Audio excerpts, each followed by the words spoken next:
Next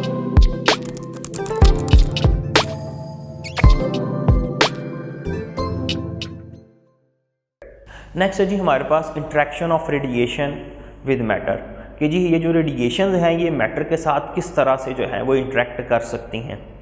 सबसे पहले हम इसकी रेंज को डिस्कस कर लेते हैं और आयोनाइजेशन को देख लेते हैं। तो रेंज में जी हमारा जो रेडिएशन है उसकी रेंज डिपेंड करेगी उस पर चार्ज कितना है और उसका मास कितना है और उसकी एनर्जी कितनी है और कितना अफेक्टिव डिस्टेंस जो है वो उस चार्ज, मास और एनर्जी के अकॉर्डिंगली जो है वो किसी भी मटीरियल में वो कवर करते हैं, उसको हम उसकी जो है वो उस रेडिएशन की रेंज से रिप्रेजेंट करते हैं। इसके अलावा अगर कोई एलिमेंट जो है वो आयोनाइजेशन करता चला जाता है, ये जो रेडिएशन है वो किसी एलिमेंट में से आयोनाइजेशन करती हैं, तो डेफिनेटली तौर पर उनकी एनर्जी जो है वो कम होती चली जाएगी।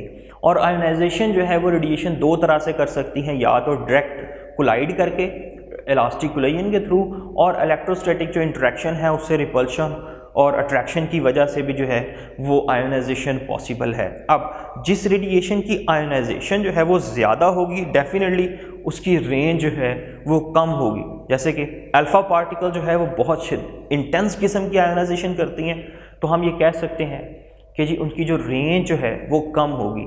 जैसे कि जो हमारा बीटा पार्टिकल है वो उसकी जो आयोनाइजिंग एबिलिटी है वो अल्फ़ा पार्टिकल की निस्बत 100 टाइम्स कम है, तो दैन डेफिनेटली उसकी जो रेंज है वो अल्फ़ा पार्टिकल की निस्बत जो है वो 100 टाइम्स ज़्यादा होगी। इसके अलावा जो बीटा पार्टिकल्स हैं वो in general light mass objects हैं, इसलिए उनकी कोलिजन्स बहुत ज़्यादा होंगे। इस वजह से उनका जो पाथ है किसी भी मटीरियल में वो हमेशा स्ट्रेट की बजाय इरेटिक होता है, वो जिग जैग पैटर्न के अंदर जो है वो मूव करते हैं। जो हमारे पास गैमा रेज के फोटॉन्स हैं वो बहुत कम आयोनाइजेशन करते हैं, इस वजह से उनकी रेंज जो है वो हमेशा ज़्यादा होगी। इसके अलावा जो हमारे पास फोटॉन्स हैं वो मैटर के साथ तीन तरह से इंटरेक्ट करते हैं।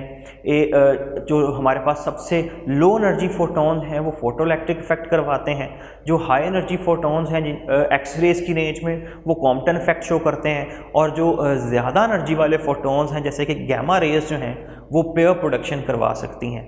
इसके अलावा जो गैमा रेज हैं वो जब एयर में मूव करेंगी तो वो इन्वर्स स्क्वायर लॉ को फॉलो करती हैं, यानी कि उनकी जो इंटेंसिटी है वो डिस्टेंस के स्क्वायर के साथ इन्वर्सली रिलेटेड होती है। और जब वो किसी सॉलिड में मूव करेंगी तो उनकी इंटेंसिटी जो है उसके लिए हमारे पास रिलेशन है जी I=I0 exponential minus mu x. यहाँ पे म्यू जो है वो उस मटीरियल की जो है वो प्रॉपर्टी को कोरिस्पॉन्ड करता है। इसके अलावा जो आपके पास जो हैं वो अल्फ़ा, बीटा और गैमा रेज जो हैं ये सर्टेन मटेरियल्स के ऊपर स्ट्राइक करने के बाद फ्लोरेसेंस शो करती हैं, जैसे कि जिंक सल्फाइड पर, सोडियम आयोडाइड पर और बेरियम प्लाटिनोसाइनाइड के साथ जब ये स्ट्राइक करेंगी तो जो है वो चमक पैदा होती है, फ्लोरेसेंस जनरेट करती हैं। अच्छा, अब इसमें हमारे पास जो न्यूट्रॉन्स हैं वो सबसे ज़्यादा यूज़ होते हैं न्यूक्लियर रिएक्शंस करवाने में और मैटर से इंटरेक्ट करवाने में। उसकी वजह यह है कि न्यूट्रॉन जो है एक चार्जलेस ऑब्जेक्ट है और इसकी पेनिट्रेशन पावर जो है इसी वजह से बहुत ज़्यादा है। अब आपको चार्ट नज़र आ रहा है जिसमें जो है ना वो तमाम जो आपके पास अल्फ़ा, बीटा और गैमा की प्रॉपर्टीज़ हैं उनको सम अप किया गया है, उनकी नेचर को डिफ़ाइन किया गया है, टिपिकल सोर्सेज बताए गए हैं। ये जो है ये आपने जो है इस चार्ट को जो है वो ठीक तरह से जो है वो जहन में रखना है कि जी रेंज कितनी होती है, बट जो है अल्फ़ा, बीटा और गैमा किस तरह से एनर्जी और स्पीड्स के स्पेक्ट्रम को भी आपने जहन नशी करना है। नेक्स्ट है जी हमारे पास Wilson cloud chamber. Wilson cloud chamber जो है इसमें जो है हम नेचर जो है रे की और जो एनर्जी जो है उसको हम स्टडी कर सकते हैं और उसके डिफरेंट पाथ लेंथ जो है वो देख सकते हैं। जैसे कि अल्फ़ा पार्टिकल जो है वो क्लाउड चैम्बर में से थिक, स्ट्रेट और कंटिन्यूस किस्म का जो है वो पाथ छोड़ कर जाता है अपनी इंटेंस आयोनाइजेशन की वजह से, जबकि जो बीटा पार्टिकल है क्योंकि वो एक लाइट पार्टिकल है तो उसकी कोलिजन्स बहुत ज़्यादा होंगे। हमारे पास रैंडम जिग-जैग किस्म का एरेटिक किस्म का पाथ जो है वो अपीयर होगा आयोनाइजेशन में, जबकि गैमा रेज जो हैं उनका कोई डेफिनेट पाथ जो है वो नहीं होता विल्सन क्लाउड चैम्बर में। इस तरह से हम आइडेंटिफाई कर सकते हैं इनकी टाइप को, और इसके अलावा जो है हम इनकी एनर्जी को भी स्टडी कर सकते हैं। जी जितना ज़्यादा वो पाथ करस्पॉन्ड करेगा वो इन जनरल जो है वो प्रोपोर्शनल होगा इनकी एनर्जी के। इसके अलावा हम एक जो है वो गीगर मूलर ट्यूब यूज़ करते हैं इन रेडिएशंस को डिटेक्ट करने के लिए इसमें इन जनरल हमारे पास जो है वो हम मिक्सचर ऑफ गैस यूज़ करते हैं, जिसका जो प्रेशर जो है वो नियरली 0.1 ATM के करीब रखा जाता है, और हाई पोटेंशियल देते हुए जो है हम रेडिएशंस को डिटेक्ट कर सकते हैं। और ऐसा काउंटर जो कि पावर भी हमें साथ दे उसे हम स्केलर काउंटर कहते हैं। इसके अलावा हम जो गीगर मोलर काउंटर है इसको यूज़ करते हुए एनर्जीज़ को जो है वो कैलकुलेट नहीं कर सकते, क्योंकि जो एंटर होने वाली रेडिएशन है वो जस्ट आयनाइजेशन करेगी, जिसको हम जो है वो एनोड और कैथोड पर जो पार्टिकल्स डिटेक्ट होंगे उसके अकॉर्डिंगली हम ये पता लगा सकते हैं कि सर्टन पार्टिकल्स आए हैं, लेकिन कितनी एनर्जी के हैं वो हम नहीं बता सकते। इसके अलावा जो है एक और प्रॉब्लम जो है जो गीगर मोलर के साथ एग्जिस्ट करती है वो ये कि इसकी जो काउंटिंग है ये बहुत ही ज़्यादा स्लो है, क्योंकि इसमें हमारे पास जो है वो कुछ देर के लिए डेड टाइम एग्जिस्ट करता है, जब जिस ड्यूरेशन में गीगर मोलर जो है ये काउंटिंग नहीं कर सकता उसकी वैल्यू 10⁻⁻⁴ सेकंड के करीब है।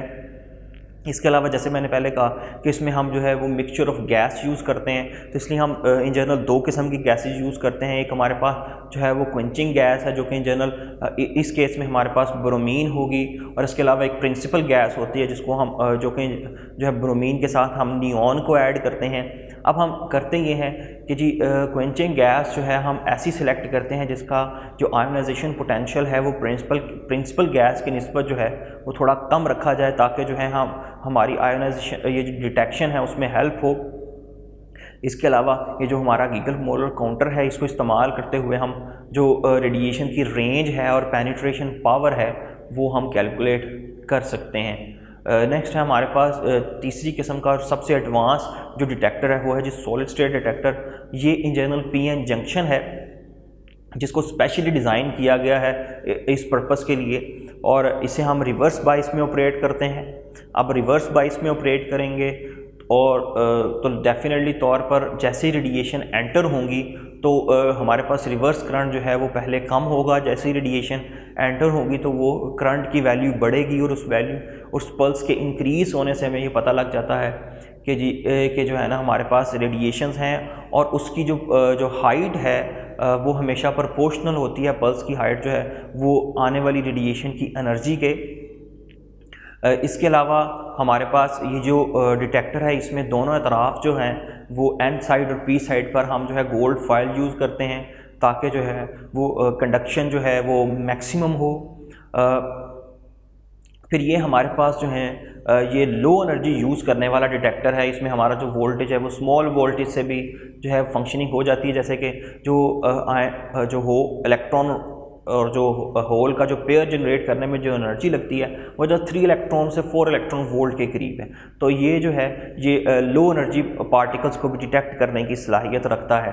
फिर इसकी जो काउंटिंग है ये बहुत ही ज़्यादा फास्ट रेट पे है और ये बहुत लो वोल्टेज पे काम करता है, इसीलिए ये सबसे जो है वो सिंपल और एडवांस किस्म का डिटेक्टर है।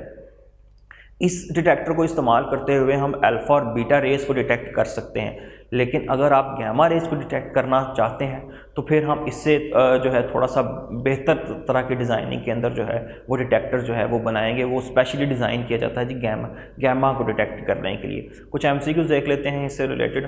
The ionization potential is maximum for, ionization potential किसके लिए मैक्सिमम होता है? अल्फ़ा के लिए, बीटा के लिए, गैमा के लिए और एक्स रेज के लिए। तो जी जो इसका करेक्ट आंसर है वो है हमारे पास जी अल्फ़ा की जो है वो उसका जो आयोनाइजेशन पोटेंशियल है वो सबसे ज़्यादा है, तो बी ऑप्शन हमारे पास करेक्ट है। नेक्स्ट है जी the fast and the more accurate and efficient radiation detector is, वो कौन सा रेडिएशन डिटेक्टर है जो सबसे ज़्यादा एफिशिएंट है? गीगर मोलर काउंटर है, विल्सन क्लाउड चैम्बर है, सॉलिड स्टेट डिटेक्टर है, या ये तमाम ही लेकिन जो सबसे एडवांस और सबसे बेहतर जो हमारे पास डिटेक्टर है वो सॉलिड स्टेट डिटेक्टर है, इसलिए बी ऑप्शन जो है वो हमारे पास यहाँ पे करेक्ट है।